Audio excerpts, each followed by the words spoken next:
So I'm over here. You see behind me, we have the Earth. Did you know that the Earth is a body without organs?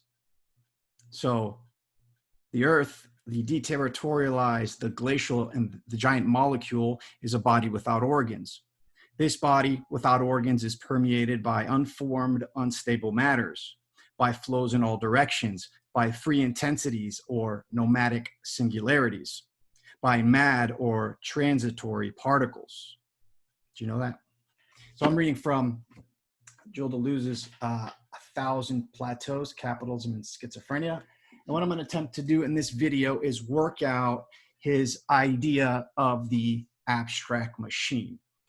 This is a concept that is put forth that attempts to explain the formation and the organization of beings on the earth at every level.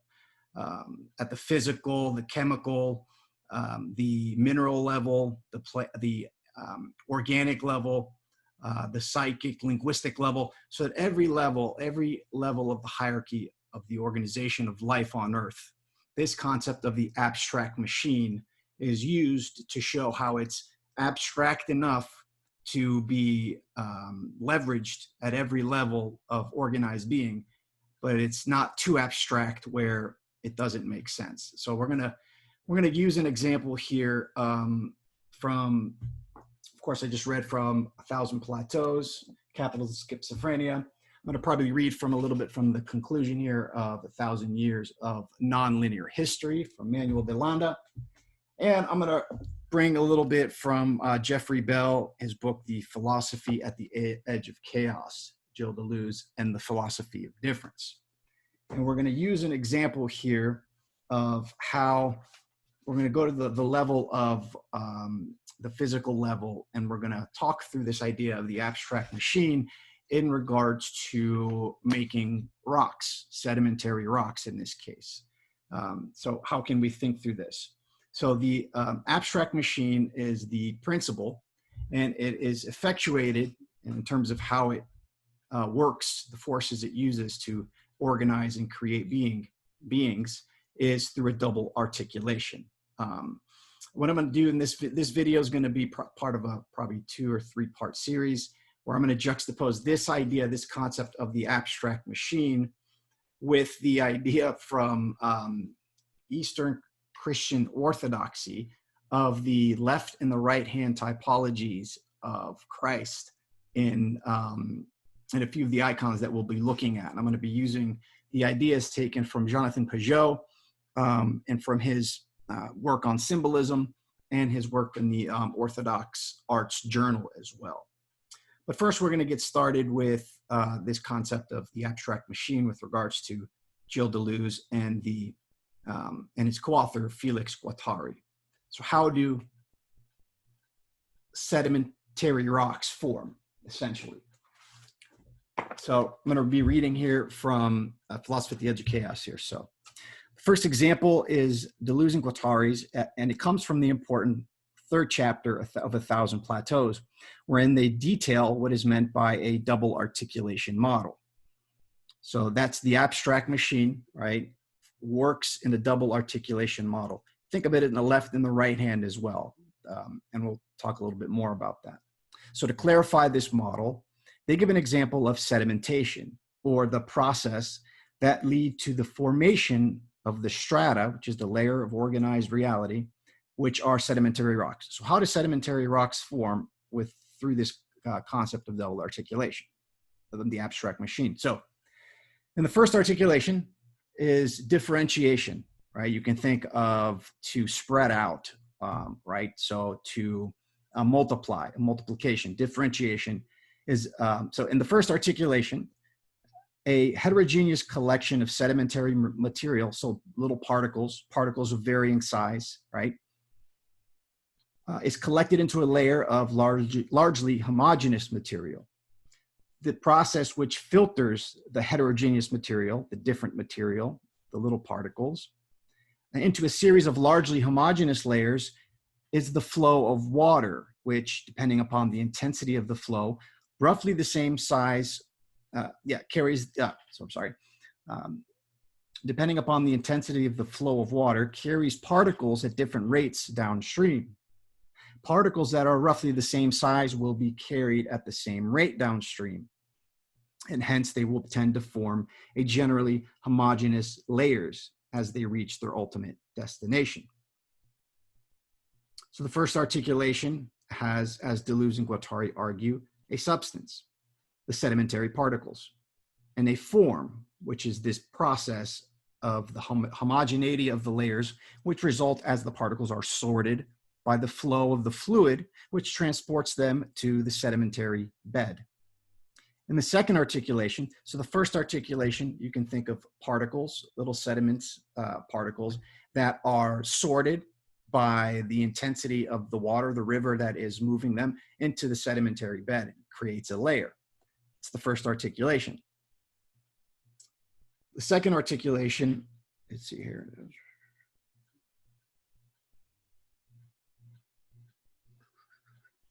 In the second articulation, this homogeneous layer of sedimentary particles is transformed through what geologists call cementation into a new substance.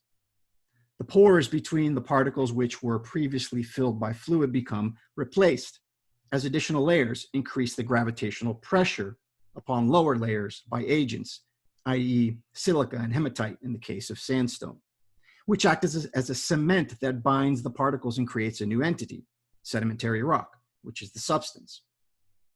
Restating this example in terminology Deleuze uses in his early work, Difference and Repetition, the process which results in an identifiable entity, sedimentary rock, involves both differentiation, that is, the sedimentary particles are filtered into roughly homogeneous and consistent layers, and differentiation.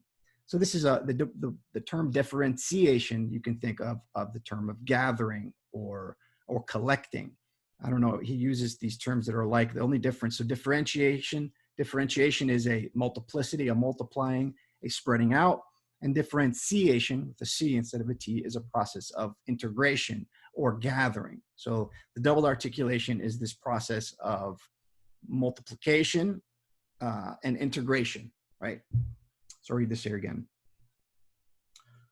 So it involves the process of double articulation involves both differentiation, that is the sedimentary particles are filtered into roughly homogeneous and consistent layers, and differentiation, that is the consistent homogeneous layers are transformed or actualized, as Deleuze often says, into a new identifiable entity. So I have a little drawing here that is maybe can help out, maybe not. Oops, I don't know if you're able to see it. So the abstract machine, right, in terms of how it forms sedimentary rock, you have the two processes of differentiation and differentiation. So the differentiation, the first process takes the substance, which the individual particles of or sediments. So the substance is formed into this homogenized layers, right? And what forms this is the intensity and the pressure of the water. So I have here the pressures of water, gravity, and then hot and cold, so heat. This process forms and what the geologists call cementation, which takes the particles and forms them into what we have here as sedimentary rock. So this double articulation has the substance and form on one side, forming particles into homogeneous layers, which eventually form the rock. And this continues on. The sedimentary rock will form mountains or any other type of larger geological structure. So I don't know if that's helpful, but it's kind of articulating this process. Now, the idea is that this process that we just briefly went over to understand the formation of sedimentary rock from sediments can be applied at every level of organization, again, from the physical to the organic to the psychic, linguistic, historical. At every level, this is the concept, the abstract concepts, that concept that Deleuze puts forth to articulate his idea of his materialist metaphysics.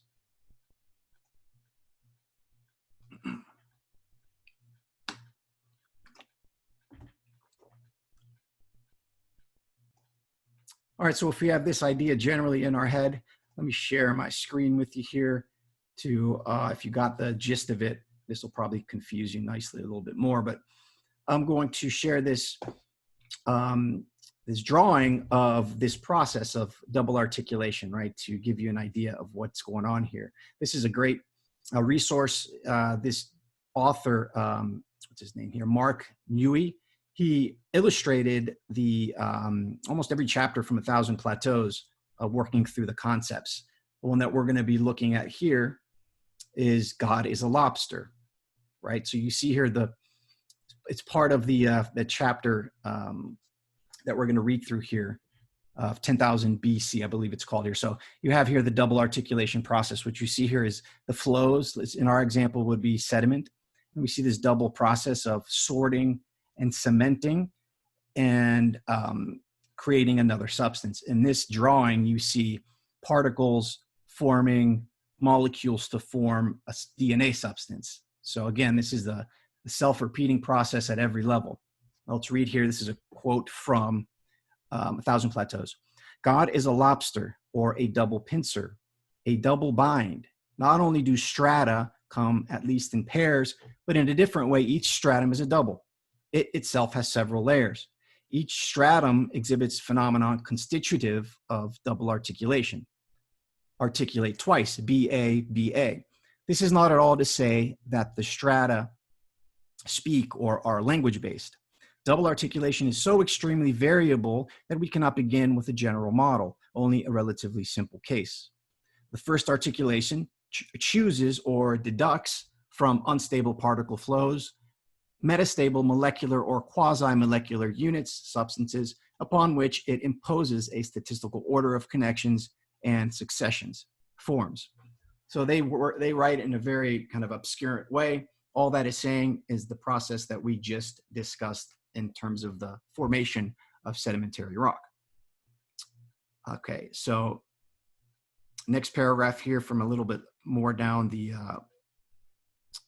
page, he says, the same Professor Challenger, who made the earth scream with his pain machine, as described by Arthur Conan Doyle, gave a lecture after mixing several textbooks on geology and biology in a fashion befitting his simian disposition. Okay, here's the important part. He explained that the earth, the deterritorialized, the glacial, the giant molecule, is a body without organs. This body without organs is permeated by unformed, unstable matters, by flows in all directions, by free intensities or nomadic singularities, by mad or transitory particles. That, however, was not the question at hand, for there simultaneously occurs upon the earth a very important, inevitable phenomenon that is beneficial in many respects and unfortunate in many others: stratification. Strata are layers, belts. They consist of giving form to matters, of imprisoning intensities or locking singularities into systems, of resonance and redundancy, of producing upon the body of the earth molecule, large and small, and organizing them into molar aggregates. Strata are acts of capture. They are like the black holes or occlusions striving to seize whatever comes within their reach. They operate by coding and territorialization upon the earth. They proceed simultaneously by code and by territoriality. The strata are judgments of God. Stratification in general is the entire system of the judgment of God, but the earth, or the body without organs, constantly eludes that judgment, flees, and becomes destratified, decoded, and deterritorialized. So what's important here to understand, we're looking at, to compare this to the typologies of the left and the right hand. So we've got to think of the process of differentiation, which is this process of that flees, that becomes destratified, decoded, and deterritorialized. So that's the process of the one, the substance, being fractured into the many, which is juxtaposed against the idea of territorialization, which is the exact opposite, right? Aggregates, small and large, organizing them into bigger molar aggregates. So again, we can think of this double articulation process with regards to sedimentary particles fusing and forming through the intensity of pressure, of heat, of the flows of water into sedimentary rock. So some cool drawings here. So here you have a drawing of this happening at multiple levels of reality, like we talked about. Here's Professor Challenger talking to his students. And you see here from the lowest level of organization to the highest level of organization, We have the strings, the subatomic realm, which forms atoms. Now, if we take these atoms, right, so this is a larger drawing of this atom here. Atoms form molecules, right? So they condense down into the same process, and then molecules form, you know, cell structure, DNA, which we have here. I go up another ontological level, you have the formation of cells. And in this case, in this example, he's looking at neurons, which are part of a larger aggregate, which are brains, which are part and parcel of even a larger aggregate, which is the human being here. Human being is himself embedded in an even larger strata here, which you can see him in the ocean, which that in itself is part of a larger strata or level of physical phenomenon, the volcano here. And then we have the whole entire Earth that is showing. And then we have the galaxy or the universe, in a sense, being spoken out by Professor Challenger here. So I think it's a good way to look at how this abstract machine works at all these different levels of organization. So as we go increase, we get into higher levels of complexity. So let's see here. Here's another example, another picture showing this example here. So you have subatomic realm, you got subatomic particles popping in and out of existence, the foam, the bedrock of a physical reality here, which eventually form hydrogen, calcium, all of the elements, which eventually form molecules, carbohydrates, lipids, proteins. And these proteins form cells, right? You have this formation of DNA. Again, boom, boom, boom, all the way. We have animals, dinosaurs, and again, the human being. The human being is the part of this organic stratum, the animal stratum. This is done at, again, every level here. Let's see if I can get this back here. All right, so just to review here, what's important to remember is these two sides, is double articulation, which is the process of genesis, the process of creation here for Deleuze. You have the one side, the coagula. I think these are in terms of alchemy, right? To coagulate is to gather, to solve is to dissolve, right? So terms that he uses for the side of first articulation, the coagula, is territorialization, to create a territory, to code, to differentiate. Remember, with the C is the opposite of differentiate. To cohere, to gather, to form a substance, to form an identity. So the coagula is the formed identity. On the other side, you have the differentiation. You have the differentiation, the decoding, the differentiating, decohering, the spreading out, the forming, right? All of this process is driven by intensity. Deleuze calls, what Deleuze labels intensity, and these are forces of temperature and pressure, atmosphere, and the different intensities of speed, slowness, movement, and rest. So these are kind of the material spiritual forces that Deleuze and Guattari put forth in their process of genesis through the abstract machine, which is the process of, which is effectuated through the process of double articulation, and this two process of multiplying and integrating, right? So what I'm gonna do here, I'm gonna read, hold on, before I do, and to close out the video, I'm gonna read from 1,000 Years of Nonlinear History by Manuel de Landa, who takes a lot of Deleuze's ideas and actually brings a lot of insight himself. This is from the conclusion, it's entitled Conclusion and Speculations. In terms of the nonlinear dynamics of our planet, right back here, the thin rocky crust on which we live and which we call our land and home is perhaps the Earth's least important component. The crust is, indeed, a mere hardening within the greater system of underground lava flows, which, organizing themselves into large conveyor belts, convective cells, are the main factor in the genesis of the most salient and apparently durable structures of the crusty surface.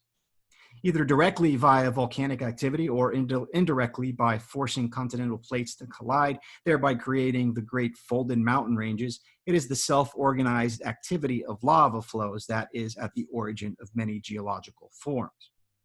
If we consider that the oceanic crust on which the continents are embedded is constantly being created and destroyed by solidification and remelting, and that even continental crust is under constant erosion so that its materials are recycled into the ocean, the rocks and mountains that define the most stable and durable traits of our reality would merely represent a local slowing down of this flowing reality. It is almost as if every part of the mineral world could be defined simply by specifying its chemical composition and its speed of flow. Very slow for rocks, faster for lava. So again, keep in your mind this idea of movement and rest and of speed and of flows, right? These are the generating factors of beings on the planet Earth, right? So move here. Similarly, our individual bodies and minds are mere coagulations or decelerations in the flows of biomass, genes, memes, and norms. Here, too, we might be defined both by the materials we are temporarily binding or chaining to our organic bodies and cultural minds, and by the timescale of the binding operation. Over the millennia, it is the flow of biomass through food webs, as well as the flow of genes through generations that matters, not the bodies and species that emerge from these flows. Our languages may also be seen over time as momentary slowing downs or thickenings in a flow of norms that give rise to a multitude of different structures. And a similar point applies to our institutions, which may also be considered transitory hardenings in the flow of money, routines, prestige, and if they have acquired a permanent building to house them and the mineral flows from which the construction materials derive. This book has concerned itself with a historical survey of these flows of stuff, as well as with the hardenings themselves. Since once they emerge, they react back on the flows to constrain them in a variety of ways. Although this simple statement captures the gist of the book, it must be qualified in several ways. On one hand, the flows of materials whose history we described involved more than just matter energy. They also include information, understood not in the static terms as mere physical patterns, measured in bits, but in dynamic terms as patterns capable of self-replication and catalysts. This is, we have considered not only genes, memes, and norms, but also the phenotypic effects of these replicators, their ability to trigger intensifications or diminutions in the flows of matter energy, and their ability to switch from one stable state to another, the structures that emerge out of these flows. On the other hand, among these structures, we distinguished coagulations that have undergone a process of homogenization, which we called hierarchies, or more generally, strata, from those wherein heterogeneous components were articulated as such, which we referred to as meshworks, or more generally, self-consistent aggregates. So it goes on here. See if I can read a little bit more. I think that's gonna be it from here. And so last quote I'm gonna take again from Philosophy at the Edge of Chaos. We're gonna zoom in here to the organic stratum, specifically to human beings, and see how we can apply this abstract machine concept here. So quote here, Deleuze offers an example discussed earlier in the introduction of the double articulation abstract machine model that applies to living organisms themselves, and in particular to the learning process of a monkey. At the time of difference and repetition, this example was discussed in terms of the process of differentiation and differentiation, the process of coagulation and solve, right?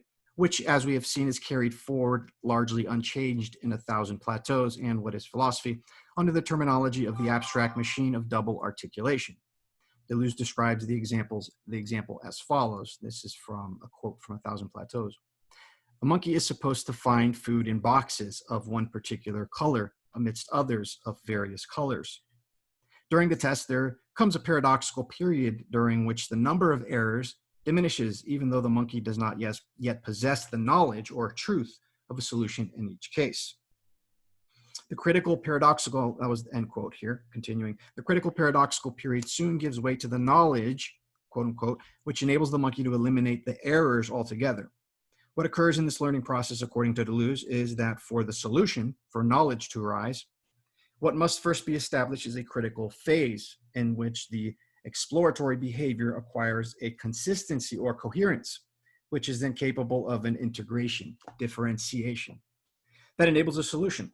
In his summary of the learning process, Deleuze describes in terms that are now quite familiar.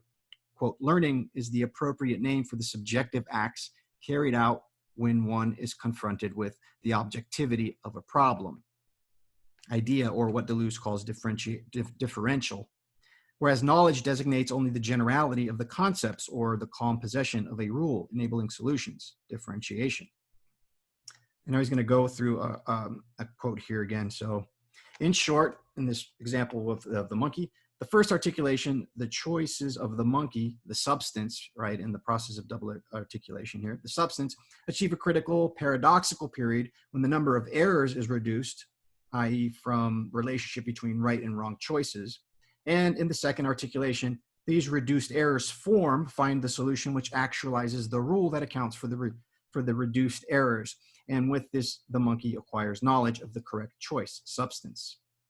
The desire for food and the flow of behaviors directed towards the acquisition of the energy necessary to maintain the living organism, i.e. the autocatalytic set, functions as the body without organs in this instance. These food-oriented behaviors are filtered by means of sorting mechanism, visual perception, including the ability to differentiate colors, which then allows for the double articulation to unfold, much as the flow of a river allows for the double articulation, which creates the sedimentary rocks. All right, so that is going to do it for this video. Before I finish, what I want to get into next time here is how does this relate to the idea of the left and the right-hand typologies when it comes to Christ in Eastern Orthodox icons. So I'm going to be taking from Jonathan Pageau from his Orthodox Arts Journal, where he writes about this left hand and the right hand of Christ. So in this situation, the right hand, as you see here, is blessing, is imparting mercy, and the left hand is imparting rigor. So this idea of mercy and rigor, I'm going to show how this is a higher level or a spiritual way of interpreting the material causation that Deleuze puts forth. And I'm going to explore ideas of sin and repentance and asceticism, discipline in the process of salvation, in a sense. So I'm going to explore if we can take ideas from Deleuze here from the abstract machine, use them to flesh out the ideas of jumping the ontological level in a spiritual sense, essentially reaching the kingdom of heaven. So that is going to do it for this. Please give me some feedback. Let me know if you guys, this is my first time doing this, this format. So let me know if you guys like it, if this made any sense. And I appreciate it. Appreciate you guys listening, watching. Thanks.